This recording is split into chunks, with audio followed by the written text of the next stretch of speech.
Kama itapita miaka 20, kama moyo wako ulipokea, siku yoyote utakapokutana na viashiria vinavyofanana na yale mazingira, moyo huo unafanyaje? Unakumbuka. Bwana Yesu asifiwe. Bwana Yesu asifiwe. Kitabu cha Mathayo sura ya 12 mstari wa 40. Kwani kama vile Yona alivyokuwa siku 3 mchana na usiku katika tumbo la nyangumi, hivyo ndivyo Mwana wa Adamu atakavyokuwa siku 3 mchana na usiku katika moyo wa nchi. Nchi ina nini? Jamani, nani anayasema haya maneno? Ni nani aliyasema? Mtume nani? Ni nani? Bwana mwenyewe Yesu Kristo, simba wa kabila la Yuda, anasema hivi: kwani kama vile Yona alivyokuwa siku 3 mchana na usiku katika tumbo la nyangumi, hivyo ndivyo Mwana wa Adamu atakavyokuwa siku 3 mchana na usiku katika moyo wa nchi. Nchi ina moyo, ndio maana inaweza ikatunza taarifa za mtu.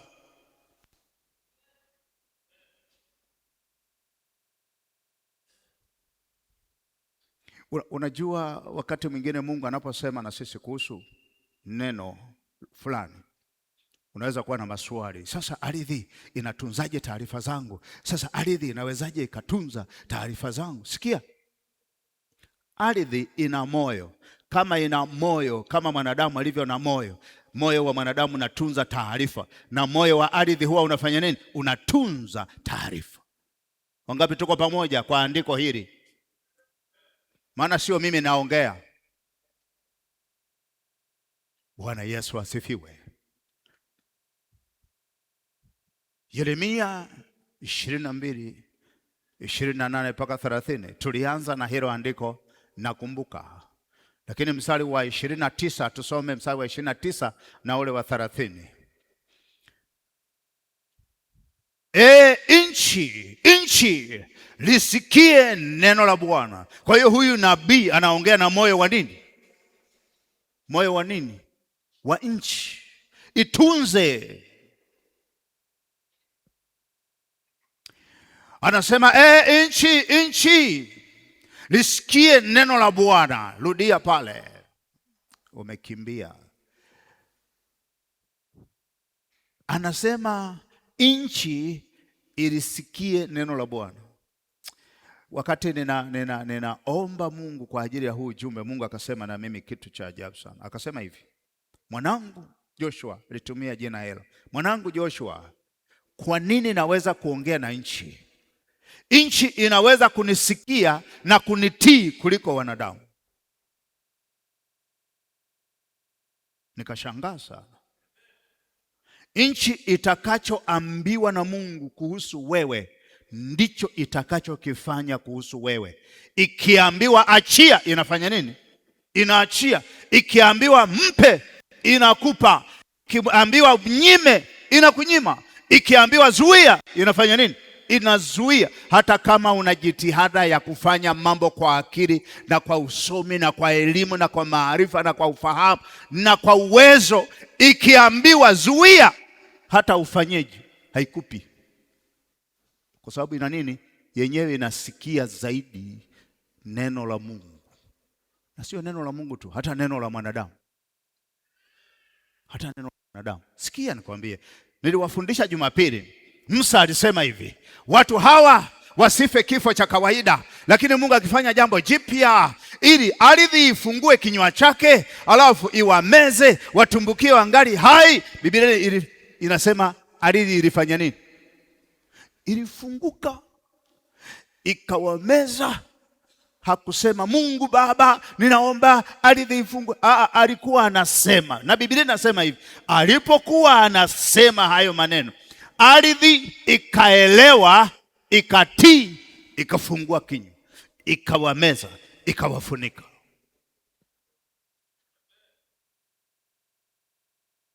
Kwa hiyo narudia, mfumo wa maisha yako na mfumo wa maisha yangu unategemea sana ardhi imeambiwa nini juu yangu.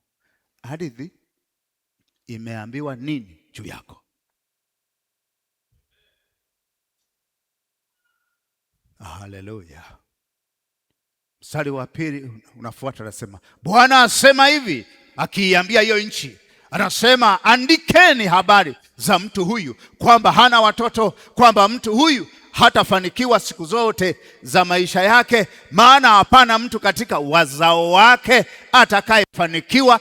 Nchi sikia, anasema asiwepo atakaye keti katika kiti cha enzi cha Daudi na kutawala tena katika Yuda. Nchi sikia.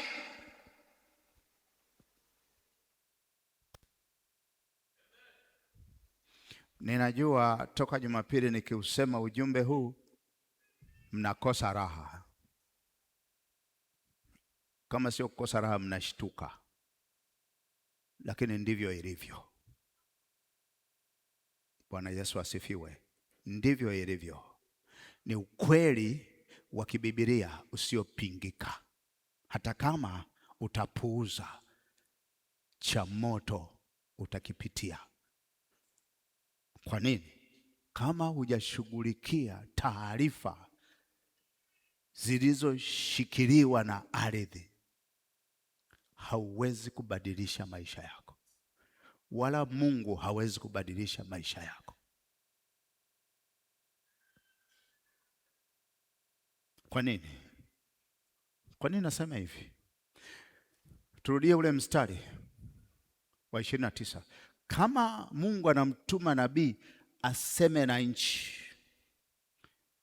kwa habari ya mfumo wa maisha ya Konia na uzao wake, Bwana Yesu asifiwe sana, hawezi kwenda kinyume na ardhi iliyobeba shehena za taarifa zako zisizofaa, akatangua kilichobebwa na ardhi, wakati ye mwenyewe ameiambia ardhi itakuwa inasikia.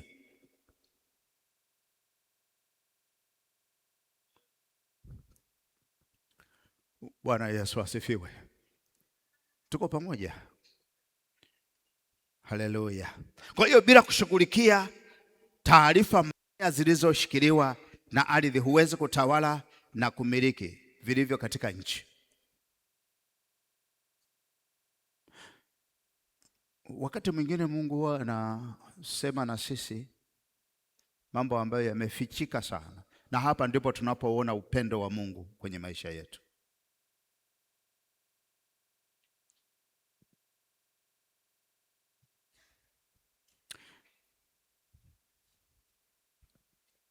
Mungu anapotaka kuponya watu na kuwavusha kwenye mazingira fulani wanayopitia, huwa anaanza kuponya kwanza ardhi yao, anaponya nchi.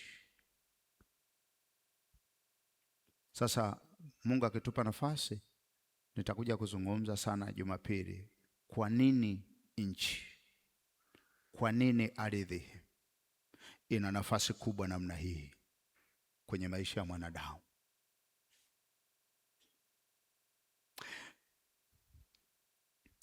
Kitabu cha Nyakati ya Pili sura ya 7 ni maandiko mnayoyajua na mmeyasoma mara nyingi sana. Ule mstari wa 14 tunauimba hata kuimba tu.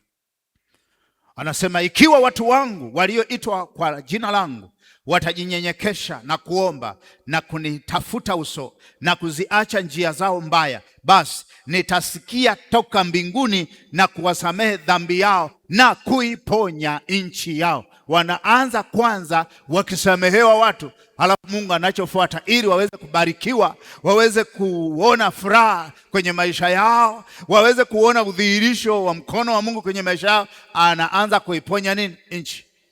Sikiliza nikwambie, kabla watu hawajaanza kuumwa magonjwa ya hali, magonjwa ya mlipuko, nchi ndio huwa inaanza kuumwa, ardhi ndio huwa inaanza kuumwa. Hali ya hewa inaweza kuchafuka, maji yanaweza kuingia bakteria, na vitu vingi vinaweza kuibuka kutoka kwenye ardhi. Bwana Yesu asifiwe. Bwana Yesu asifiwe. Kwenye ardhi ndiko kilikotoka kila kitu tunachokiona hapa. Mpaka mwanadamu ndiko alikotoka. Roho tu ndio ilitoka mbinguni kwenye pumzi ya kinywa cha Mungu. Bwana Yesu asifiwe sana. Mungu alikuwa anasema na kiwe kitu fulani kinatoka kwenye ardhi. Hapo mvua haijanyesha. Bwana Yesu asifiwe. Haikuanza mvua, ulianza umande kwenye nini? Kwenye ardhi. Mvua ilikuja baadaye, baada ya kuwepo mimea na vitu vingine, ili viweze kuishi kwa maji. Ardhi, nchi. Sasa unaona, anasema kwamba na kuiponya nchi yao. Akiiponya nchi, ameponya watu, ameponya mifugo, ameponya mashamba, ameponya kila kitu. Nchi ikiumwa, watu wataumwa, wanyama wataumwa, mimea itaumwa. Nilikufundisha kwenye kitabu kile cha Wafalme ya pili sura ya 2 kuanzia mstari wa 19. Asema watu wa mji wakamwambia Elisha, angalia mahali hapa ni pazuri kama nini kwa kuishi, lakini mahali hapa vitu vinazaa mapoza, vitu vinakufa. Kwenye macho ya nyama inaonekana ardhi ni nzuri, inafaa kwa kuishi, inafaa kwa kilimo, kwa kufuga, lakini kwenye nchi hii, kwenye ardhi hii pamoja na maji yake, nchi huwa inazaa mapoza.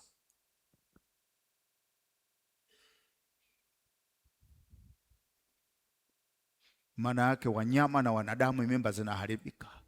Mazao yanapokutisha maua na vitoto kabla vijakomaa, ardhi inazaa mapoza.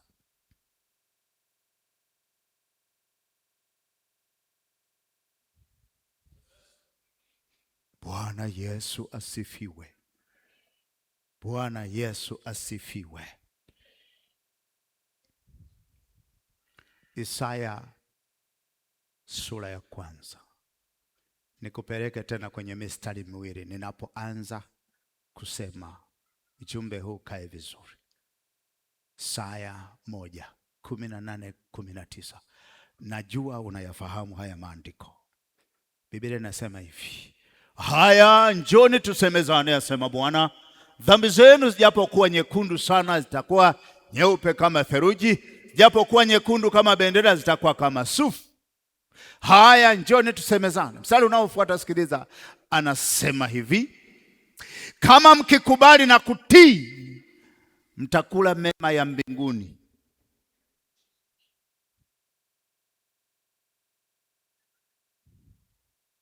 Mtakula mema ya nchi.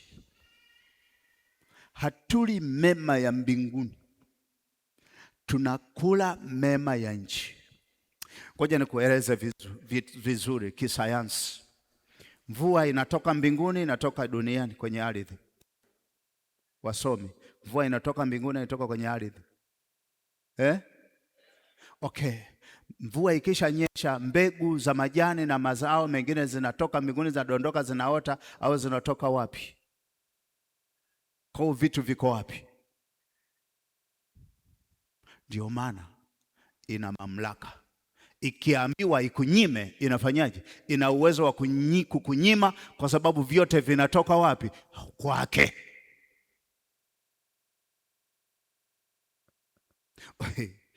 Kitu cha ajabu sana. Taarifa zako zikiwa mbaya, mnaweza mkalima shamba la eka 2, mkapanda mbegu zote pamoja, aina moja, mbegu zote pamoja, na mkisha panda vitu vikishaota, halafu mnaweka mpaka katikati, eka moja huyu na eka moja huyu.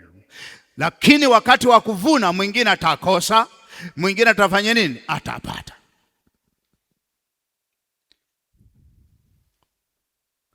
Mwenye taarifa zinazosema ardhi mpe huyu mazao anayotaka akilima. Ingawa shamba moja, mbegu moja, mlilima pamoja, lakini ilipofika vimeota mkagawana baada ya kupalilia na kuweka mbolea na kila kitu. Lakini uliyeambiwa, ardhi iliyeambiwa kwamba huyu asipate, wakati vya upande wa huyu aliyeambiwa mpe vinamea na kustawi, vya huyu huku vinadumaa, ingawa mvua ni hiyo hiyo, vinabaki vifupi. Hello? Umeelewa kwa nini? Inategemea nchi iliambiwa nini juu yako.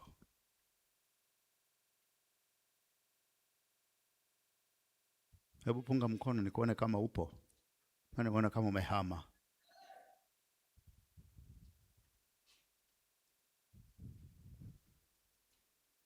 Kabla hujaanza kulia na wachawi, lia na maneno walioisemesha ardhi juu yako wewe. Halo? Bwana Yesu asifiwe. Usilie na mchawi, lia na maneno ya mchawi aliyoisemesha ardhi kwa ajili yako.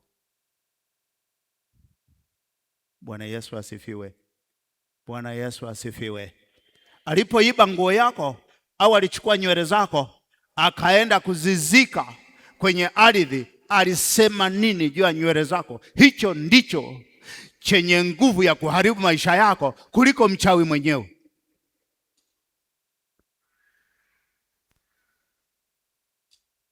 Wangapi wananielewa au nimekuacha mtu wa Mungu? Na tuko pamoja.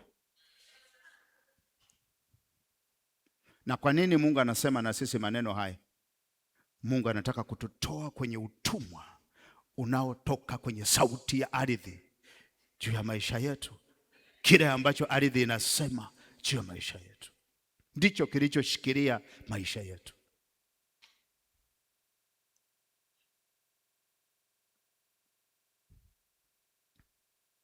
Sasa unaona, anasema kama mkikubali na kutii mtakula mema ya nchi.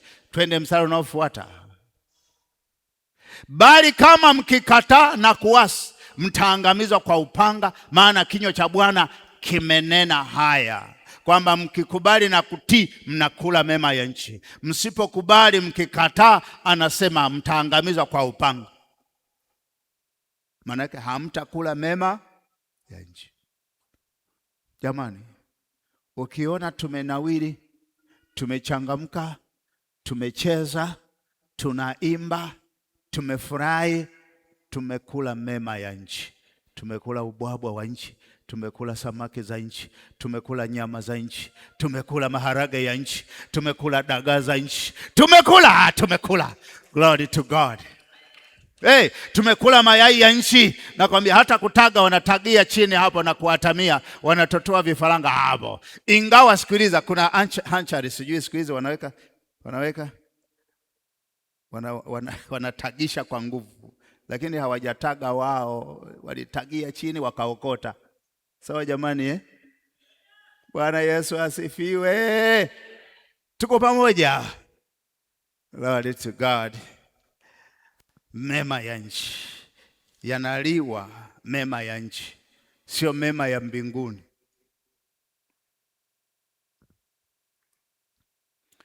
Na huwezi kula mema ya nchi ambayo nchi haijakupa. Bwana Yesu asifiwe. Unakula mema ya nchi kwa sababu imekupa, imeyaruhusu kutoka kwake yaingie kwenye mikono yako.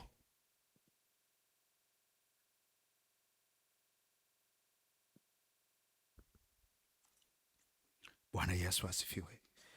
Kile ilichoagizwa ardhi kuhusu wewe ndicho kitakachofanyika na ndicho itakachofanya nchi, tena kwa uaminifu.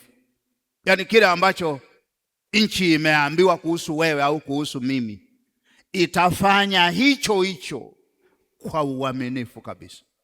Ikiambiwa mnyime huyu, inafanya nini? Kwa kweli na kunyima inakunyima hasa.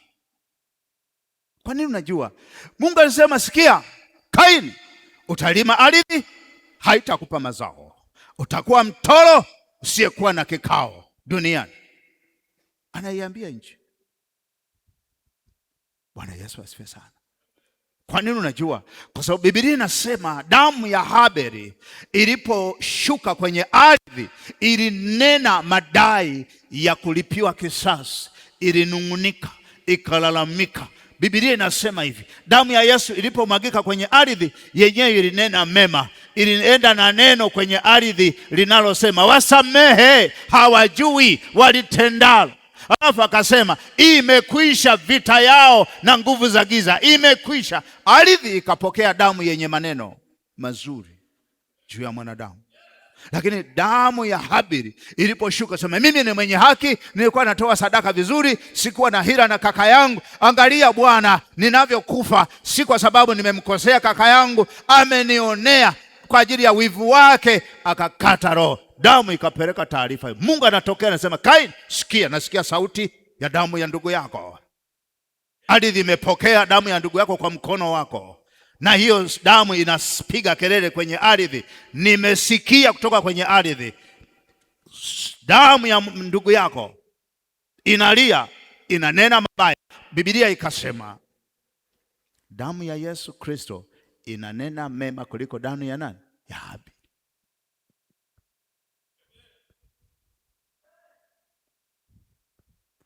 Bwana Yesu asifiwe. Bwana Yesu asifiwe. Kanisa la Mungu, Bwana Yesu asifiwe. Kitabu cha Walawi sura ya 26 mstari wa 18 mpaka 20. Alafu nitasoma na mstari mmoja wa 26. Tena ikiwa baada ya hayo hamtaki kunisikiza, ndipo nitawaadhibu zaidi mara 7 kwa ajili ya dhambi zenu. Nami nitakivunja kiburi cha uwezo wenu, nami nitazifanya mbingu zenu kuwa kama chuma na nchi yenu kuwa kama shaba. Anasema hawa wamenishikia kinyume, nitacheza nao kwa maeneo mawili. Nitacheza na mbingu zao, nitacheza na nini? Na ardhi yao. Mbingu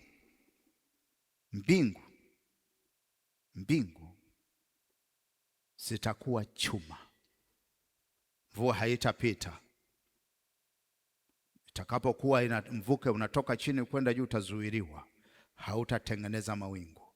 Halafu ikitokea mvua ikanyesha, ardhi yao itakuwa shaba, wapande wasivune. Ndio anasema ule mstari unaofuata, anasema nami nitakivunja kiburi cha nguvu zenu, cha uwezo wenu, nami nitazifanya mbingu zenu kuwa chuma na nchi yenu kuwa kama shaba. Mstari unaofuata anasema hivi, na nguvu zenu mtazitumia bure. Maana yake kwenye hiyo ardhi mtafanya kazi bure, kwa kuwa nchi yenu haitazaa mazao yake, wala miti ya nchi haitazaa matunda yake. Bwana Yesu asifiwe. Unataka kufanya biashara ya kioski, utaanza kusema naomba nitafute eneo nijenge kibanda changu cha mbao au cha mabati furusuti. Unakisimika kwenye nini? Kwenye ardhi. Lete mbao zako, lete mabati yako, paua vizuri, andika na matangazo mazuri, lakini jibu kwenye ardhi uliokita kibanda chako. Imeambiwa ikupe, itakupa. Imeambiwa ikunyime, pamoja na maandishi mazuri na matangazo na kila kitu na ufundi wako na juisi nzuri na itengeneza na kukaanga vizuri chips zako. Lakini nchi imesema hata kaange chips ziwe tamu vipi, tamu kwake, lakini nchi haitampa. Atakaanga tamu lakini zitachacha, akaziuze. Atakula na watoto wake, zitabaki, atawapa na mbwa wake na kuku wake, lakini fedha hapati.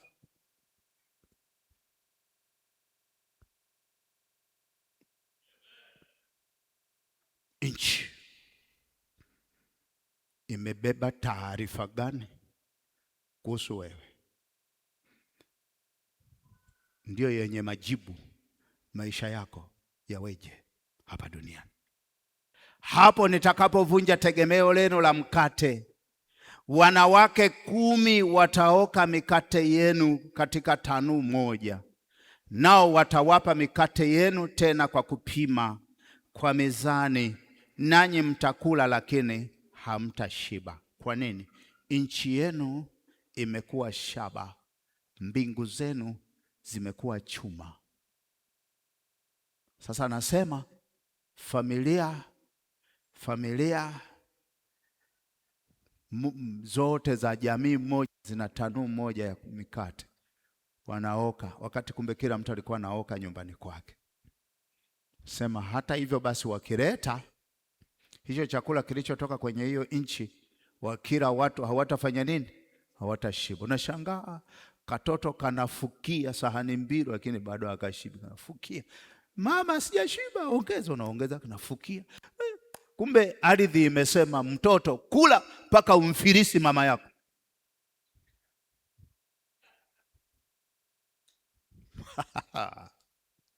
Hello?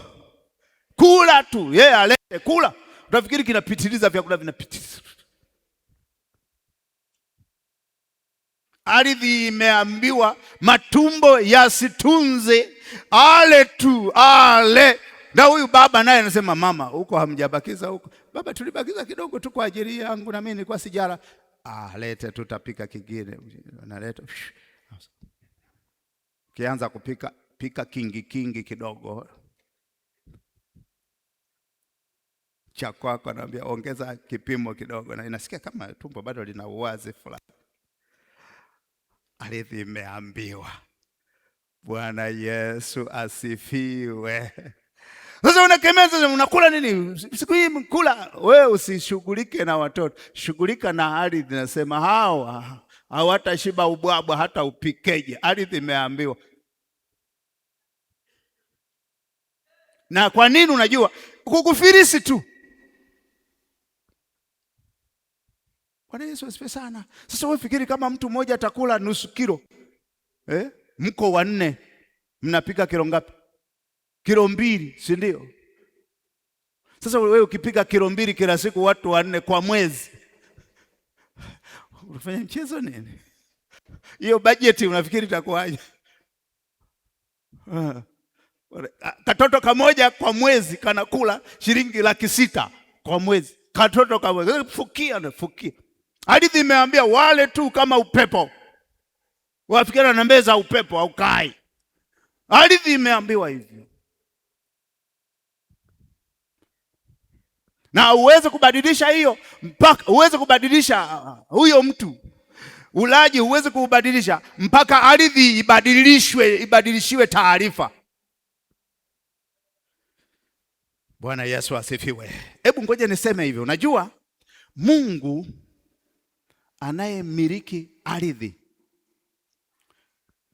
Mungu anayemiliki ardhi, anayetawala ardhi, ndiye anayetawala na watu.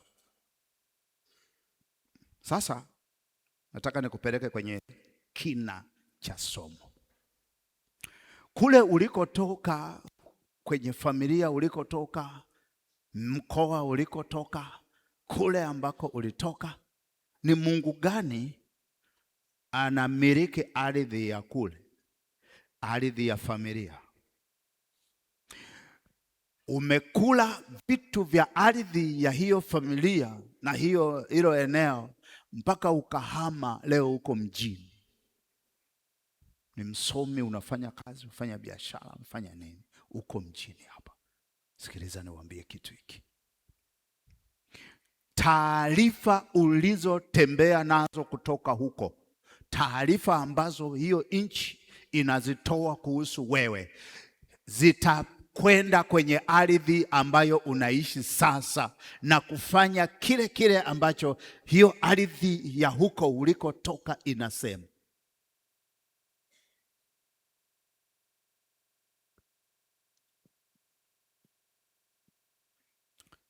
Bwana Yesu asifiwe. Na ndio maana unaona watu wakishajenga mahali fulani, wakawa watu watatu au wanne wa kabila fulani, lile eneo linabadilika. Sema hivi, mnakwenda kwa wale Wanyakyusa, kwa kule kwa Wachaga.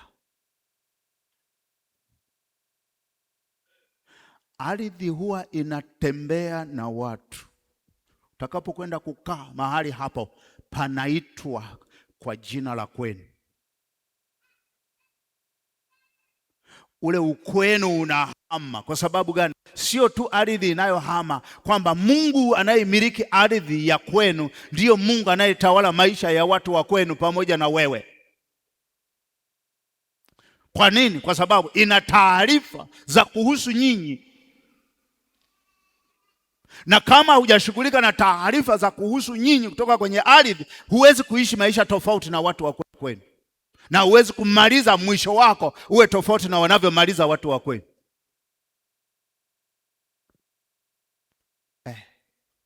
Mungu nisaidie, sijui niseme lugha gani nyepesi. Mnanielewa watu wa Mungu? Tunaelewana? Wangapi wananielewa? Punga mkono namna hii. Asante Yesu. Kuna kitu Mungu anataka kufanya kwetu. Kuna kitu Mungu anataka kufanya. Unajua, wakati mwingine Mungu anaposema na kanisa, mpaka kuzimu wanashangaa kwamba hizi habari wamezipataje hawa watu. Ngoja nikwambie, nikushuhudie ushuhuda mmoja hivi. Na hii familia wengine nafikiri bado wako hapa, sio wengine wote hawapo, lakini ngoja nikwambie. Miaka mingi nimekaa na familia moja, imetoka nchi fulani. Sasa nikisema hivi kwa sababu wapo, wanajua ninasema kweli kwa sababu wako hapa. Miaka mingi wametafuta uraia wa Tanzania, miaka mingi. Na hao wamezaliwa hapa, wengi hawajui hata kule, hawakuwahi kuishi huko.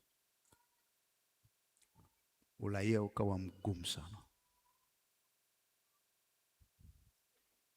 kila kitu kigumu sana, maisha magumu sana. Siku moja binti mmoja sasa akaja, amehangaika, pata visa za wapi hakuna.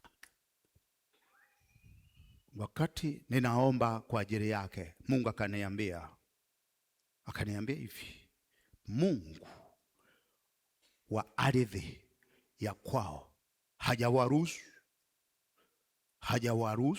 hajawaachia wawe wa Tanzania. Umenielewa? Akaniambia, Roho wa Mungu akaniambia, Mungu wa ardhi ya kwao, Mungu wa nchi ya kwao hajawaruhusu, hajafungua mlango kuwaruhusu wapate uraia wa Tanzania, wawe wa Tanzania, ingawa wamezaliwa wapi? Tanzania. Sasa nikawa nauliza Mungu, nafanya nini? Mungu akaniambia, ikitokea mmoja wao akienda kwao, mwambie akuletee ardhi ya kule kwao. Ni kweli. Hiyo binti akapata kazi si Kenya, akaenda Kenya. Baada ya kutoka Kenya, ghafla akapata safari na wazungu wale walikuwa wanafanya kazi nao, akaenda kwao kule. Sitaje kwao, una hamu usikie ni wapi, na wewe na kwenu hakuna sababu. Kwani nikutajie? Kwani ni kwako? Ni kwao. Sikiliza vizuri. Akaenda. Baada ya kwenda akakumbuka nilichomwambia kwamba akienda mmoja wao waniletee ardhi ya wapi? Ya kwao, ili tuje tubadilishe taarifa, nchi ile ardhi iwaachie wawe wa Tanzania. Akaleta kweli, akakumbuka, akaleta. Sasa mchungaji, bebe kilo ngapi? Akasema kidogo tu, si bebe kilo. Kwanza unahamisha ardhi kutoka nchi nyingine kuleta, wewe beba kidogo. Sababu hatufanye uganga kwamba yatakuwa mengi, kidogo tu. Tunataka kusema na Mungu wa hiyo ardhi iwaachie. Walipokuja nikaambia sasa njoni kama familia. Nikaambia nataka mseme maneno yenu kwenye ardhi hii iwaachie. walipokuwa wanaongea yale maneno, yule binti akapiga kelele, akasema, we Mtanzania mbaya sana, unaninyang'anya watu wangu. Mimi nilikuwa ile Mungu ya kwao ile, sema unaninyang'anya watu wangu. Mimi nilikuwa nimezuia uraia wasiondoke kwenye mikono yangu, wewe unaninyang'anya. Nikasema, sikia we Mungu ardhi hii, kuanzia leo nakutenganisha na watu hawa kwa damu ya Yesu Kristo, sio wa kwako tena, na ninawapa uraia kuanzia leo. Mwezi huo huo wakapata uraia.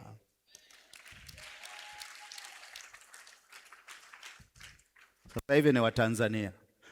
Kwa hiyo tunapofundisha vitu hivi ni halisi.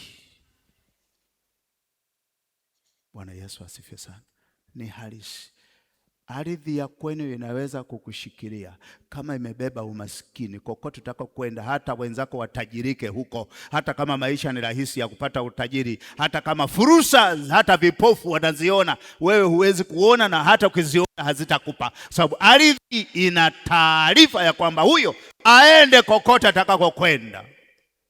Kaini alipoambiwa kwamba utailima ardhi haitakupa mazao, utakuwa mtoro duniani, hutakuwa na makao, maana yake hapo alikuwa kwenye hiyo ardhi ambayo imepokea damu ya ndugu yake kwa mkono wake, lakini haikumaanisha kwamba hiyo ya hapo tu utakuwa mtoro duniani. Maana kokote atakako kwenda atalima ardhi haitafanya nini?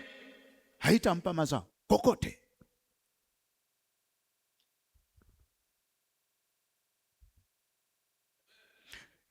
Inachoongea ardhi ya kule ulikotoka ndicho utakachokiishi hata ukienda Marekani.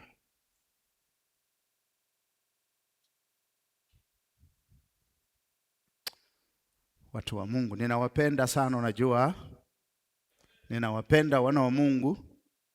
Najaribu kutafuta lugha ya kuwasaidia muelewe kirahisi.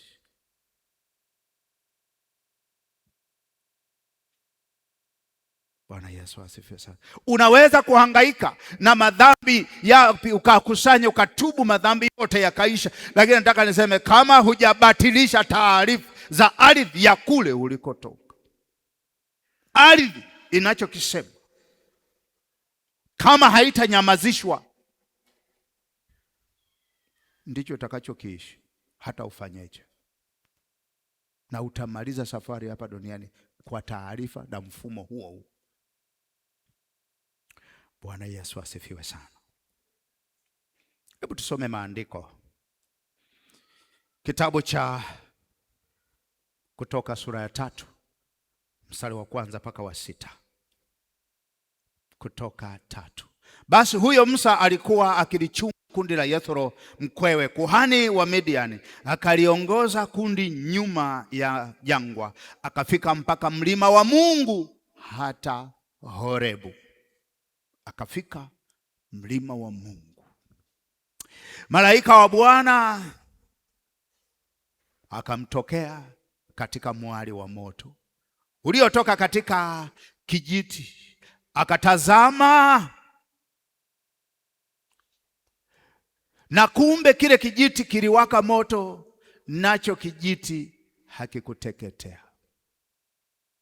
Musa akasema, nitageuka sasa niyaone maono haya makubwa, na sababu kijiti hiki hakiteketei. Kwa nini kijiti kinawaka hakiteketei? Akasema, nitageuka niyaone maono haya makubwa. Sasa unaofuata anasema, Bwana alipoona ya kuwa amegeuka ili atazame, Mungu akamuita kutoka katikati ya kile kijiti, akasema, Musa, Musa. Akasema, mimi hapa. Naye akasema, usikaribie hapa, vua viatu vyako miguuni mwako, maana mahali hapo usimamapo ni nchi takatifu. Umeelewa kitu hicho? Anasema, sikia, kwa sababu mimi nimefika hapa, niko hapa, hapa ndio mlima wa Mungu Horeb. hapa ndipo mahali pana madhabahu yangu. Nchi hii ni takatifu kwa sababu mimi niko hapa. Vua viatu, sikanyage, usije na matope ya kondoo wa mkweo uliokuwa umeyatoa kwenye zizi la kondoo. Vua viatu vyako, kanyaga hapa mahali patakatifu. Kwa nini unajua? Kwa sababu Mungu anayemiliki ardhi ndiye anamiliki maisha ya watu. Ukiwa pale unamilikiwa, ardhi ikimilikiwa na watu wanamilikiwa na huyo Mungu. Sema hapa nimemiliki mimi, ni patakatifu. Vua viatu ukanyage hapa. Kwa nini unajua? Nchi hii nimemiliki mimi. Kwa hiyo ukikanyaga, vua viatu, usije na matope, usije na uchafu. Njoo hapa. Anasogeza. Ile nchi inamilikiwa na Mungu. Sasa ninaanza kusema na wewe umekanyaga hapa. Hapa nimetawala mimi. Mungu aliyemiliki ardhi ya kule ulikotoka ndio Mungu anayemiliki maisha ya watu, na ndio Mungu anayetengeneza mfumo wa maisha ya wale watu. Na ndio maana unaona vita ya miungu ni endelevu kuliko vita ya wachawi na waganga. Kwa nini? Kwa sababu miungu wao wana haki miliki, wana hati miliki ya ardhi ya kule walikotoka watu. Na nitakwambia wiki ijayo vitu vingi juu ya ardhi, kwa sababu nataka tufanye maombi. Nilitaka tufanye maombi leo, lakini Mungu akaniambia no. Ikiwezekana Jumapili kila mtu aje na ardhi kidogo tu. Nataka kuja tuseme na ardhi. Tutazungumza, tutashughulika na ardhi maeneo kama matatu. Kule ulikozaliwa, unakoishi sasa, hata kama umepanga, unakofanyia shughuli zako, kama ni biashara, kama ni nini. Bwana Yesu asifiwe sana. Tena akasema, mimi ni Mungu wa baba yako, Mungu wa Ibrahimu, Mungu wa Isaka na Mungu wa Yakobo. Musa akaficha uso wake kwa maana aliogopa kumwangalia Mungu. Aliogopa kumwangalia Mungu. Malizia anasema hivi, mstari unaofuata. Tena akasema, Bwana akasema, hakika nimeyaona mateso ya watu wangu walioko Misri, nami nimekisikia kilio chao kwa sababu ya masimamizi, maana nayajua maumivu yao. Lakini wakati huo Musa amesimama mahali ambapo anasema na Mungu. Anasema hapa nimemiliki mimi, ni mahali patakatifu. Ukitoka hapo, vaa viatu vyako. Lakini mahali ambapo ardhi imekabidhiwa na Mungu fulani, ukiingia na ukaishi hapo, ukakulia hapo, maana wewe ni miliki ya huyo Mungu. Kwa nini unajua? Kwa sababu utakula vitu vya mahali hapo paka ukue, na unajua chakula ni agano, unaelewa? Lakini kuna mambo fulani ambayo pia yamefanyika hapo kuhusu wewe. Bwana Yesu asifiwe.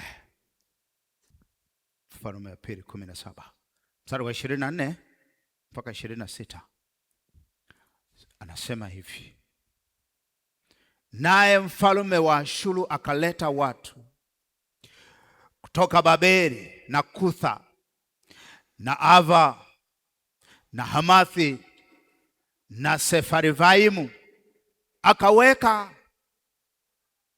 katika miji ya Samaria badala ya wana wa Israeli, akaweka makuhani. Aliwaweka watu ambao sio wazaliwa wa pale, wakaumiliki Samaria, wakakaa katika miji yake.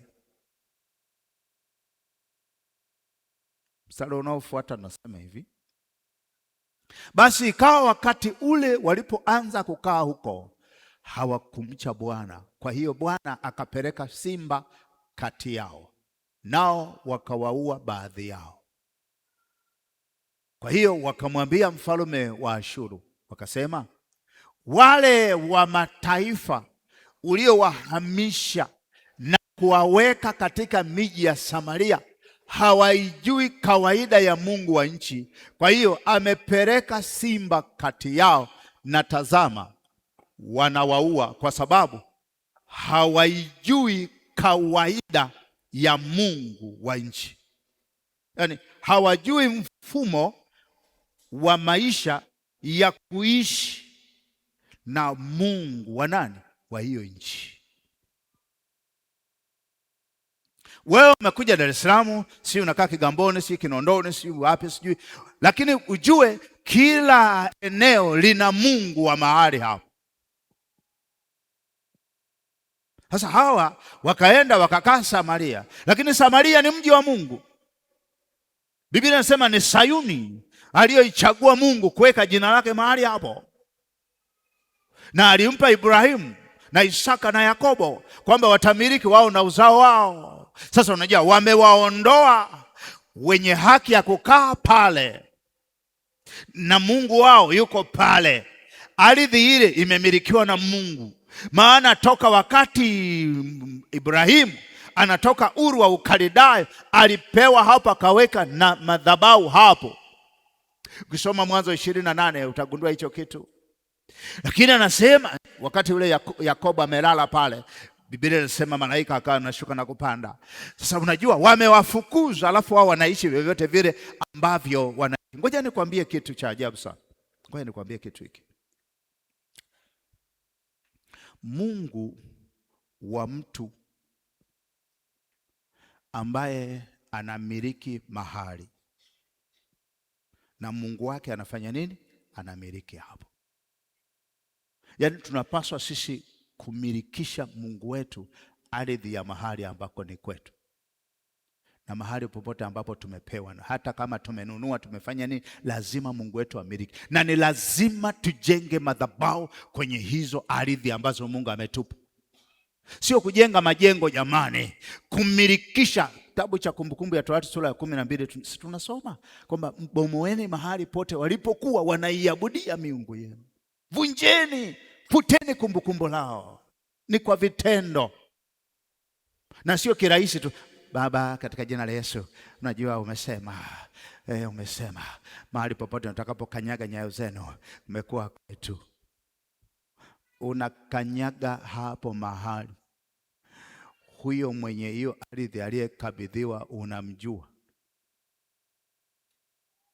Haya, ameenea ardhi yote au yuko kwenye kona fulani ambayo hujaikanyaga? Sasa sikiliza nikwambie kitu. Yule mwenye kumiliki mahali na Mungu wake anamiliki hapo mahali. Ukija kupachukua wewe, umenunua, umepewa, umerithi, umefanyaje? Sawa, lakini imeingia kwenye mikono yako. Sikia nikwambie, au yeye yule amekufa, hayupo, lakini sikia nikwambie, Mungu wake huwa anabaki hapo hata kama mwenye hiyo ardhi alikufa. Mungu wake huwa anabaki hapo. Ni hapo kuna makaburi ya kuzika watu wa ukoo fulani pale mahali. Kuna mwembe mkubwa wanazika watu pale. Sasa mimi sijui. Nimechukua eneo langu, nimetengeneza vizuri, nimepanda miembe, shamba langu zuri, lakini kilichokuwa kinatokea ni kwamba kila siku inapoitwa leo, ikifika jioni, lazima nyoka wanakuja pale nyumbani. Nakumbuka kuna nyoka mwingine alikuwa analia kabisa. Anakuja nyumbani, anapiga kelele.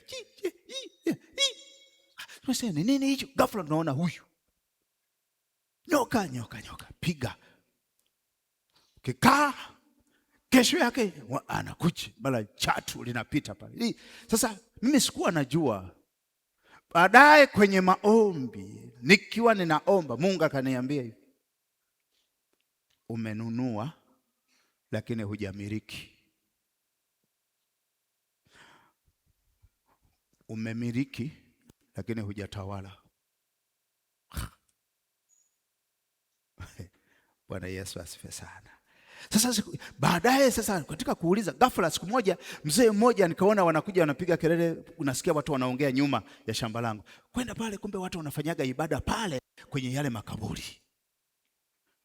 Roho wa Mungu akaniambia hapa ni ardhi ya Mungu wa watu hao, wenyeji wao. Kwa hiyo nikalazimika sasa nikachukua hatua kufanya ibada na kuijenga madhabahu ya Mungu wangu na kuzunguka mipaka yangu.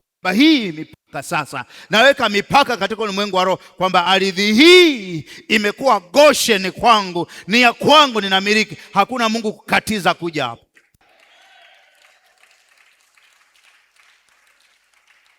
Kuanzia hapo ikakoma.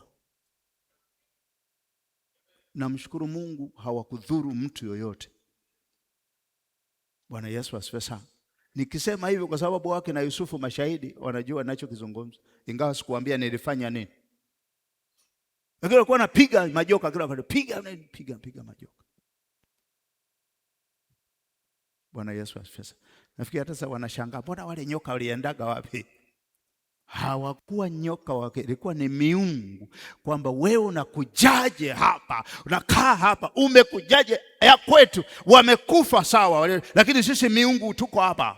Ndio maana unaona pale kwenye kitabu cha Mwanzo 28 Yakobo amekwenda kulala pale, palikuwa panaitwa Luzu zamani.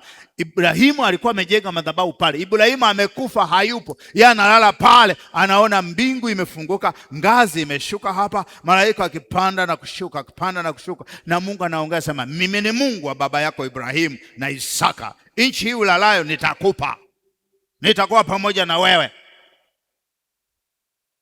Bwana Yesu asifiwe sana. Alikuwa pale kwenye ile ardhi, ile nchi ilikuwa na yule Mungu wa Ibrahimu yuko hapo. Hayupo Ibrahimu, lakini Mungu yupo. So miungu haifi.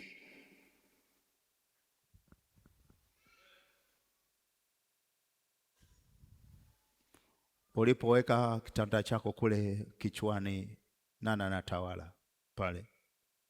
Nawaambiaga watu, unaweza kuta pale kwenye kitanda chako ndo kuna fuvu la babu mmoja zamani, wewe ndo umeweka pale. Kwa hiyo kila usiku na bembea tu, mara wamekubeba kwenye jeneza.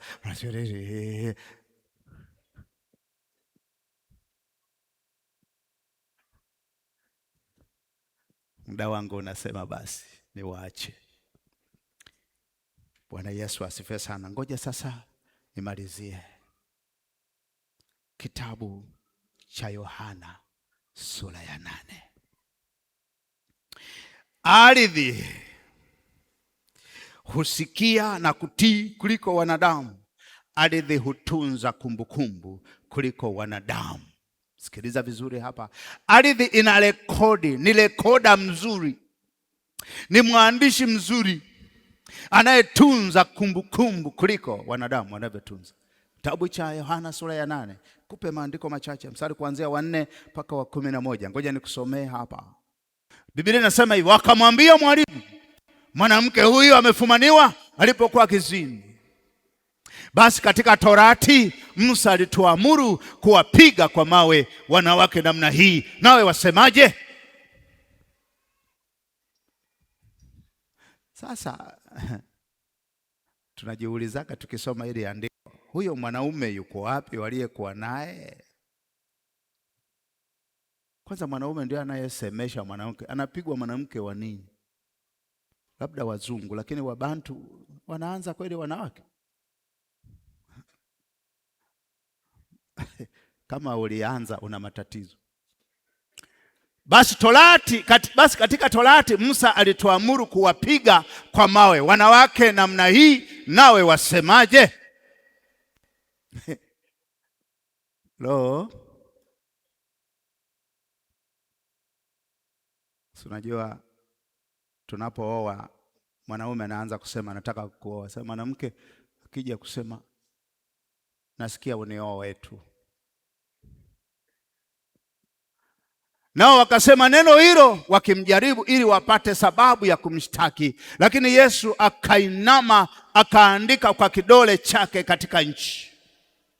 Nao walipozidi kumhoji alijiinua.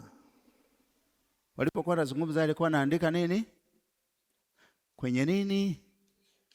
Anauliza nchi, hebu niambie juu ya hawa watu wanaotaka kupiga mwenzao. Kwa wewe huwa unahukumu wenzako, lakini ardhi naye inasema, ina taarifa zako. Wao wanasema tuambie tufanyeje. Wewe unasemaje? Torati ya Musa inasema tuwapige kwa mawe. Wewe unasemaje? Yeye akaandika, anaangalia kwenye ardhi. Huyu Hemedi, huyu nchi inasema, huyu naye Mahamudu, na huyu naye Bartolomayo, huyu naye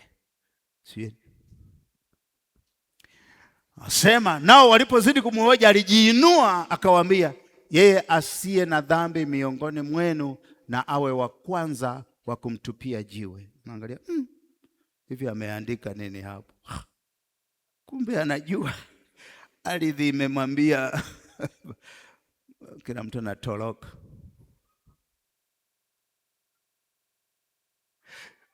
Umewahi kujiuliza kwa nini Yesu hakushughulika nao wanaoongea naye? Yeye anashughulika na ardhi, kwa sababu ardhi ilikuwa inamwambia kila kitu cha wale watu. Anasema akainama tena akaandika kwa kidole chake katika nchi. Yaani yeye hashughulika, amesema tu neno moja, ardhi inasema nini juu yenu? Basi asiyekuwa na dhambi, ardhi inamshuhudia awe wa kwanza kufanya nini? Tupa jiwe hii ardhi. Nao waliposikia wakashtakiwa na dhambi zao, wakatoka mmoja mmoja, wakianza tangu wazee kwanza, hao kaondoka, hata wa mwisho wao akabaki Yesu peke yake na yule mwanamke amesimama katikati. Yesu akajiinua asimuone mtu ila yule mwanamke, akamwambia, mwanamke, wako wapi wale washtaki wako? Je, hakuna aliyekuhukumu kuwa na hatia? Akamwambia, hakuna Bwana. Yesu akamwambia, wala mimi sikuhukumu, enenda zako, wala usitende dhambi tena.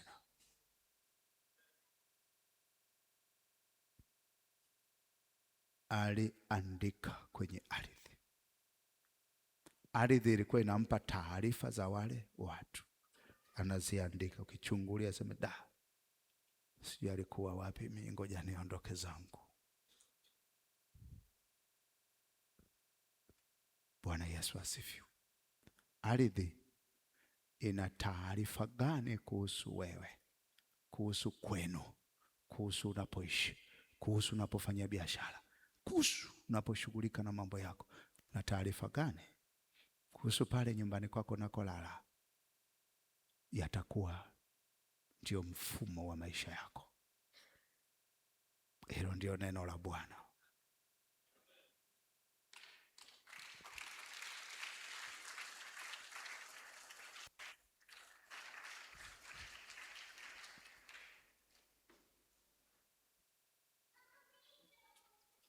Naomba tusimame. Hebu sema neno moja. Unataka ardhi ifanye nini juu yako? Kijayo nitakuja nikufundishe mambo machache na tutakuwa na muda mzuri wa kuomba. Unayetufuatilia kupitia live YouTube au Omega Radio, fuatilia ujumbe huu. Utakufaa wewe na watu wanaokuhusu. Utakufaa wewe na uzao wako kesho. Lakini utakuvusha mahali ambapo inawezekana ulikuwa umekwama.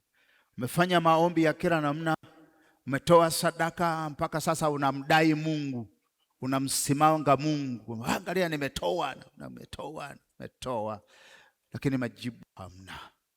Mungu hawezi kwenda kinyume na kile ambacho ardhi inasema juu yako, mpaka wewe ushughulike na sauti inayotoka kwenye ardhi kuhusu wewe. Asante Yesu. Ninaomba praise ya wababa, kwa sababu mmekesha hapa, hamwezi tu kuishia kwenye mkesha. Jamani, wababa tuna praise siku hizi.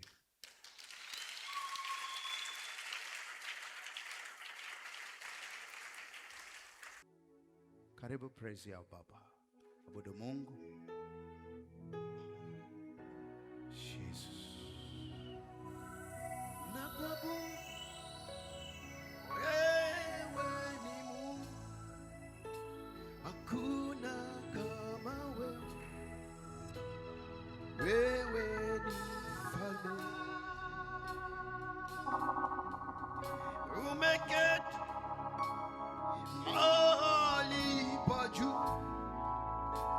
palipoinuka. Wewe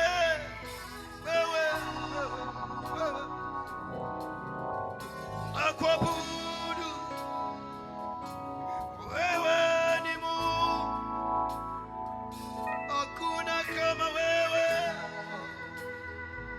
Wewe ni mfalme,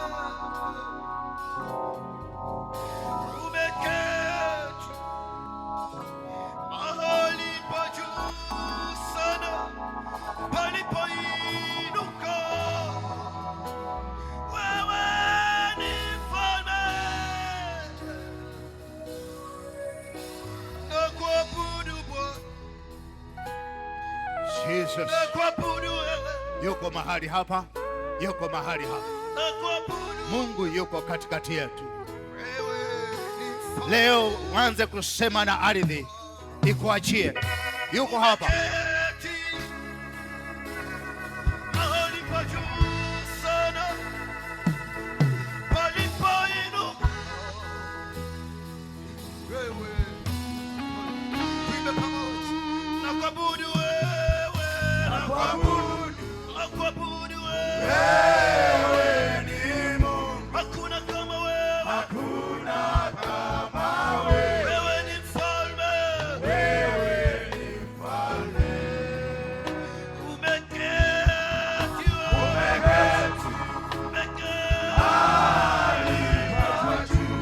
palipoinuka. Wewe ni mfalme, wewe ni mfalme. Nakuabudu wewe Bwana, nakuabudu wewe. Hakuna kama wewe, hakuna kama wewe. Wewe ni mfalme, umeketi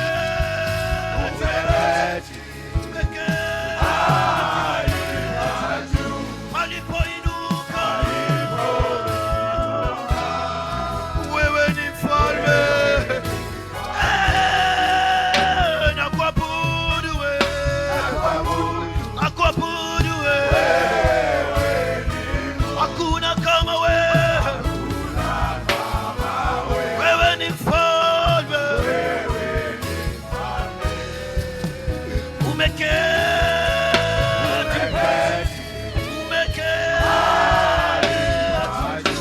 palipoinuka. Wewe ni mfalme,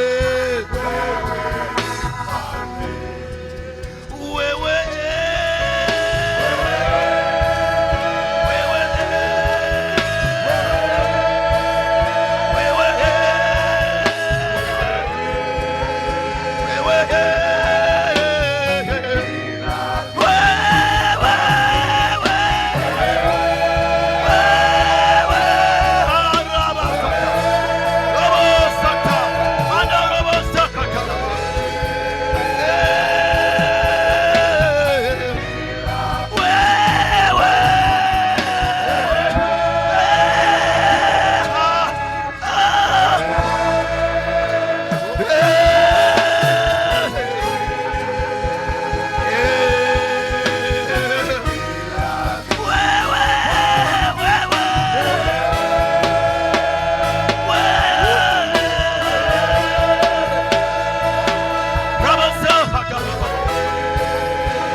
Rabo Shantaraba Seke. We are Kondoro Koko Shaika Karabas. Sikia inchi. Sikia inchi. Sikia inchi. Inchi. Sikia. Ulimeza vitu vyetu vingi, vitu vya thamani. Ni wakati wa kutapika, ni wakati wa kuviachia inchi. Karabasekes.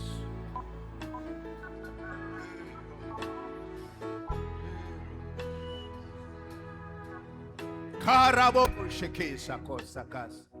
Rakakaseke. We are konda rabasa. Wiki kishiriri rabosakas. Rakakabo konderere kabosaka. Shiriri rabasaka.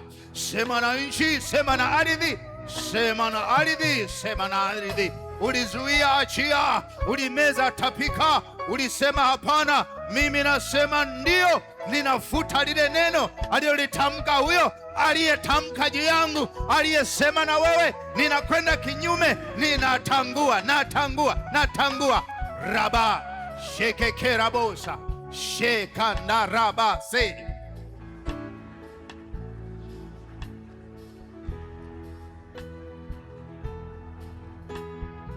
Sema na nchi, sema na ardhi, sema na nchi. Raba sheke shako. Mpaka hapa kuna kitu umeelewa, mpaka hapa kuna kitu umefahamu, mpaka hapa kuna kitu umesema, umejua, mpaka hapa umeelewa kitu fulani, mpaka hapa umepata prayer point, mpaka hapa umejua nini cha kufanya juu ya ardhi,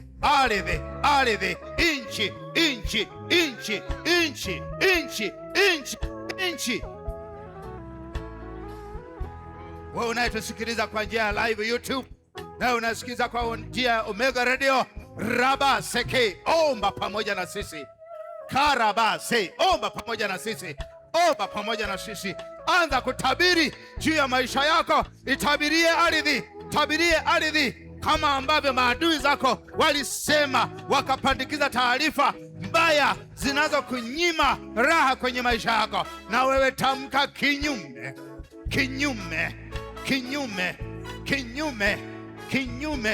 kinyume. Raba Seke boka raba. Kwa kinywa hufungwa, kwa kinywa hufunguliwa, kwa kinywa hufungwa, kwa kinywa hufunguliwa. Kinywa hufunga, kinywa huwa kinafungua. Raba she. Ndio. Karaba se. Ndio. We are sure. Raba kase. Ndio. Tusikie Mungu wetu uliyesema nasi neno hili. Tusikie Mungu wetu uliyesema na sisi kwa namna hii. Sikie Mungu wetu, hatukujua kwamba ardhi tunayoikanyaga inaweza ikawa gereza letu. Robo shaka seke yamba baraba kase. Ndio uia koraba se. Hatukujua kama ardhi unaweza ukawa ukuta kwa ajili ya maisha ya watoto wetu. Uia sherere barabasa. Ndio. Omba.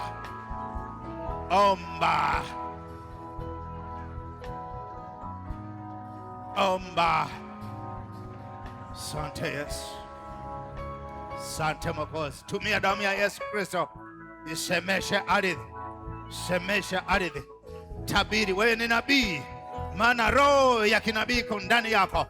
Raba shekei risa karaba. Kama mwanadamu alisema na ardhi ikariakti, ikakufungia, ikakuzuilia, unaweza kusema na ardhi ikakuachia. Wia kambara rababase sherere kando sha rabo seke karaba. Ndio.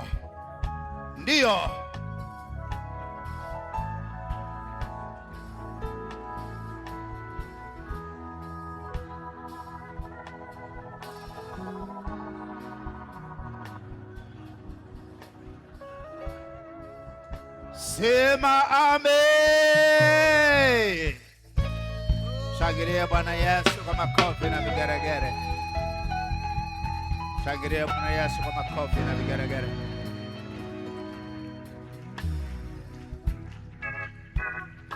Asante naomba nimshukuru Mungu.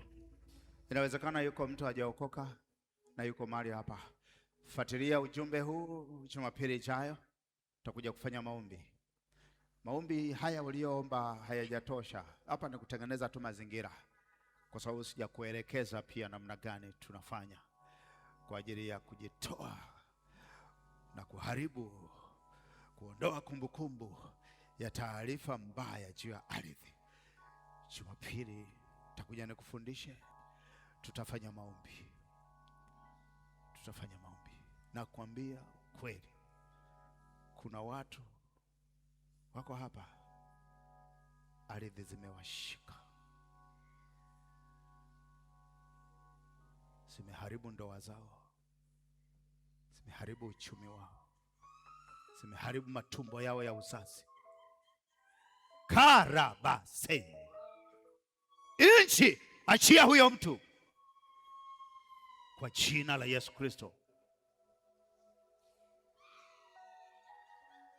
Nchi, ninakunyang'anya huyo mtu leo. Nimetumwa kukunyang'anya huyo mtu, kwa sababu damu ya Yesu inanena mema juu yake. Haya, mwachieni, ondokeni haraka nisiwaone hapo tena. Toka, kimbia, mwachi hapo chini, kwa jina la Yesu Kristo wa Nazareti. Sema Yesu, majira haya ni kwa ajili yangu. Ardhi, nchi iliyokuwa imenishikilia, ni wakati na majira ya kuniachia. Ni yale mema ya nchi, kwa jina la Yesu Kristo. Amen.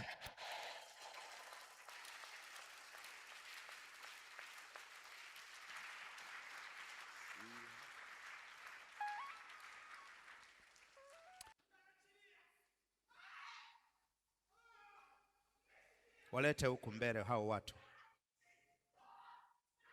Iko nguvu ya Mungu sio ya kawaida, unajua. Usiangalie hao, usiwaangalie hao. Hebu simama kwa miguu, nyosha mikono yako juu namna hii. Ngoja niwaambie kitu. Nashikia wingu ambalo sio la kawaida, ingawa ninazuia kwa sababu kuna mambo fulani sijakufundisha. Lakini sikia, Mungu akisema ndio, hakuna mwanadamu asema hapana. Hakuna anayeweza kuzuia mkono wa Mungu ukiamua kuhudumia watu wake. Petro alishindwa kuzuia watu wa Kornelio wasijazwe Roho Mtakatifu. Roho Mtakatifu akapenya akawajaza. Sikia nikwambie, inawezekana mimi nilikuwa ninasema tutaomba Jumapili, lakini ardhi inasema nimechoka kumshikilia huyu mtu, ninataka kumwachia leo. Sikia wewe ardhi, mwachie sasa, mwachie huyo mtu.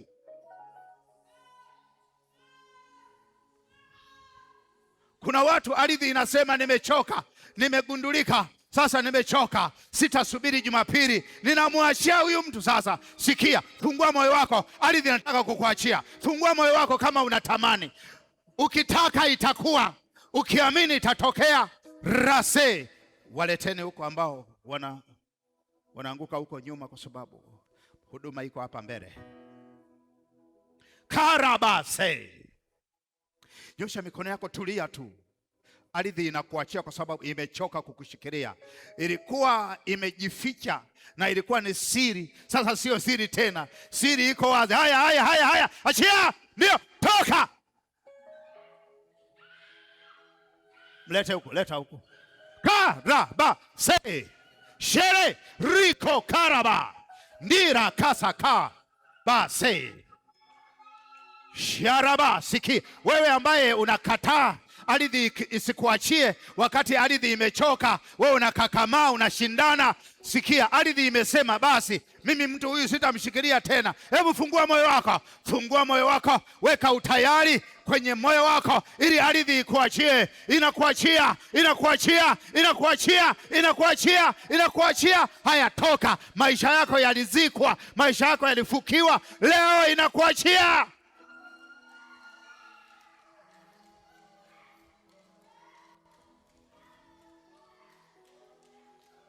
Ndio.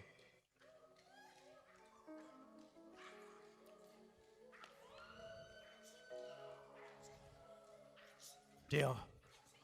Kule kusini, kusini achia, mashariki achia, kusini achia, magharibi achia, mashariki achia, achia, achia, kaskazini achia, kusini achia, waliotoka kusini achia, waliotoka magharibi achia, waliotoka mashariki achia, achia, waliotoka katikati ya nchi achia, achia, achia, mashariki achia, kusini achia, kaskazini achia, achia, magharibi achia.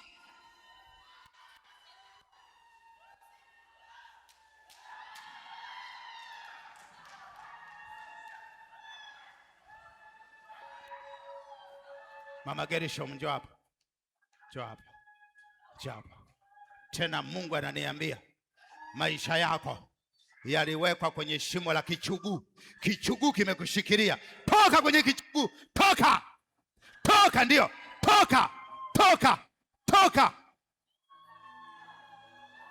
Panda kutoka kwenye shimo la hicho kichuguu.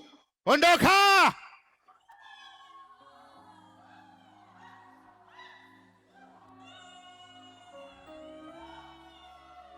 Karabaseke wia korabaka saka reke karabasha sheke kerabaka sheke.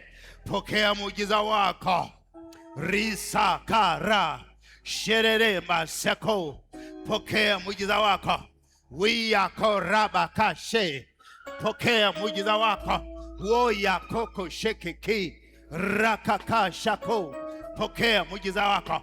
Pokea, pokea, pokea, pokea, pokea. Ardhi inatapika maisha yako. Ardhi inaachia maisha yako. Ardhi. Asante Yesu. Sema amen. Naomba ukae.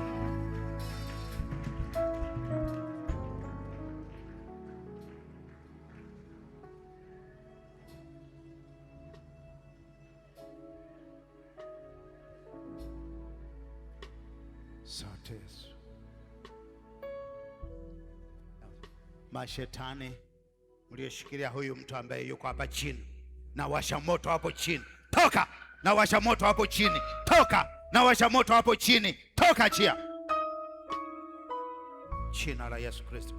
Ninakutenganisha na yeye kwa damu ya Yesu Kristo. Toka.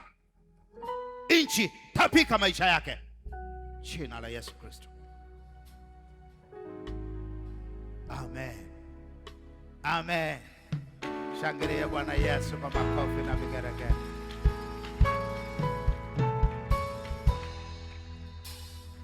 Asante Yesu. Sasa kanisa, sijui umejifunza nini hapa juu ya ujumbe huu. Sio kwamba wewe uko salama kuliko hawa, kwa sababu na wewe umetoka kwenye ardhi na mimi nimetoka kwenye ardhi, lakini inategemea unaaminije, unajiachiaje mbele za Mungu. Hii ni ishara ya kwamba tumegusa mahali ambapo adui alikuwa ameficha nguvu zake hapo. Msogeze binti hapa. Huyo binti msogeze. Haya, mweke haraka sana. Namtoa kule milimani. Toka.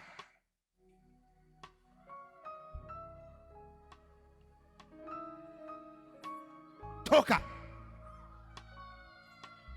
namtoa kule milimani, toka. Namtoa kule mlimani, toka.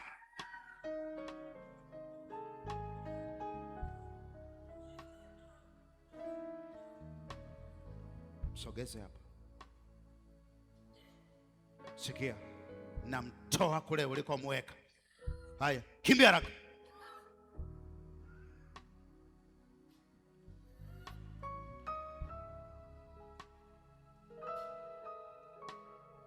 Asante Yesu.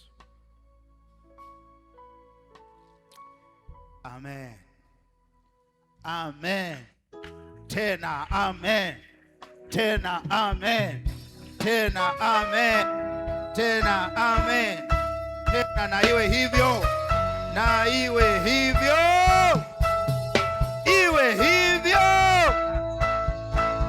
Ardhi tuachie, na iwe hivyo. Sikia nchi, ni wakati wa kutuachia, na iwe hivyo.